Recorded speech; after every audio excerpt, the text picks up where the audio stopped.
కొద్దిగా ఇలా వేగిపోయాకండి కొద్దిగా ఇంగు వేసుకోవాలండి. ఇందులోనికి కరివేపాకు వేసుకోవాలి.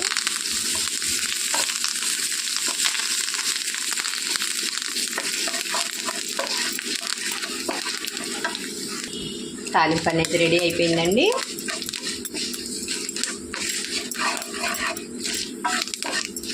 ఇప్పుడు ఈ తాలింపుని పచ్చట్లో వేసేసుకోవాలి.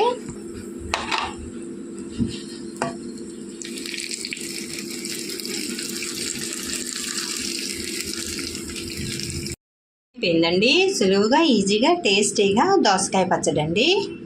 ఈ పచ్చడి రైస్లోకి చాలా బాగుండిద్దండి. వేడి వేడి అన్నంలో కొద్దిగా పచ్చడి వేసుకొని నెయ్యి వేసుకొని మంచిగా ఎంజాయ్ చేయొచ్చండి.